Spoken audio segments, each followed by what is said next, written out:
frustration. Here's more with General Jack Keane.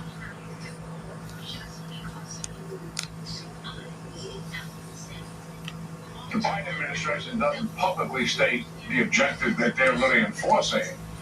And that is, they have from the outset wanted Ukraine to go to a negotiated settlement as soon as possible to end hostilities.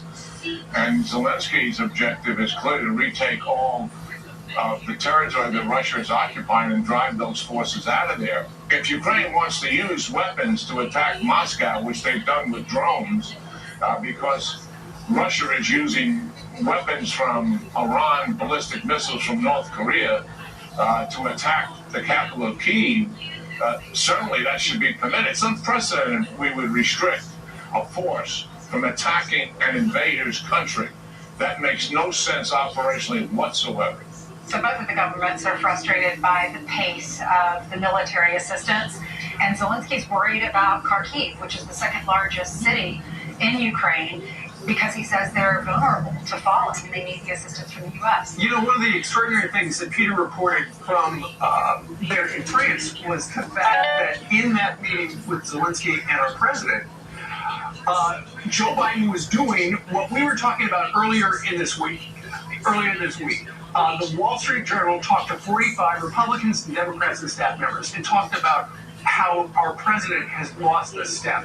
And one of the things their complaints was that he speaks so softly, people who are right next to him can't hear him or can't understand him. And apparently, that's what happened. The traveling gas pools in that room with him, it sounded like he's talking about the electrical grid. No, he was talking about a $225 million ammo shipment that they're getting ready. But because he was not clear, unfortunately, there was some confusion. Thankfully, the White House stepped in and said, no, that's not what he was saying. He was saying this.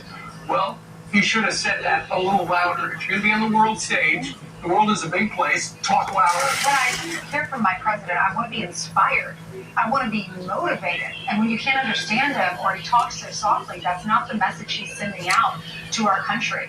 Dana White, president of UFC, Brian got a great interview with him. It's going to air on the show tomorrow night, but we have a snippet now of why he loves President Trump and talks about his loyalty. Listen to this. Loyalty is really important to me, and he's been a very good friend to me. And he's a massive fight fan, you know? And it's not this thing, oh, the UFC got popular, so Trump, but whatever. Trump was the guy who reached out to us when we couldn't get venues and had us come to the Taj. We did our first 2 shows over there, and when you think about it then, the Trump brand here, the UFC brand here, he showed up for the first fight and stayed till the last fight for both events. He's the guy who would reach out to me my entire career when good things happen and say, hey, congratulations, I knew you were going to do it. Said it meant a lot to him, too, because a lot of people didn't believe in him. A 19-year-old who goes out to Las Vegas to get into the fight game, and he thought it was going to be boxing. He was a boxer.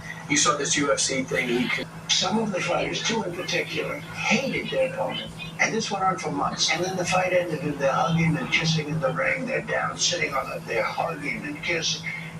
It's like nothing happened. Happened on 2 fights. There were tremendous animosity between the 2 fighters and the other 2 fighters. And at the end, that's what happened. And in a certain way, after we won against Hillary, people would say, would say, lock her up, lock her up. And I said, wouldn't it be terrible if I locked up the wife of the President of the United States, former, and locked up the former Secretary of State? It's a terrible thing. You're starting if you want to bring the country together. I want to bring the country together. And success does bring the country together. So then it was Sean Strickland who wins his match and says, Mr. President, what you've been through, I feel terrible for you. I'll be fighting for you. Dana White also asked to speak to the RNC when a lot of people didn't want to because Trump in 2016 was more controversial than he is today. He said, screw it, I'm doing it. And he spoke.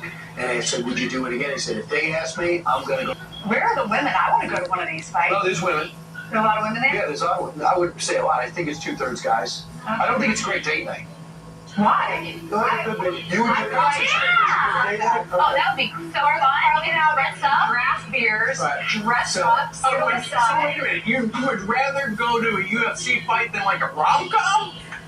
Yeah, I mean, you can see a rom-com like any day. Matthew McConaughey's on a different movie every day. The heck with him. These are real men But I remember, fighting in the octagon. so I was in Denver doing the first one. I was the first Octagon reporter, and I brought Donna. They go, you might not want to bring your wife. It's going to get bloody because if you fight until you lose. So you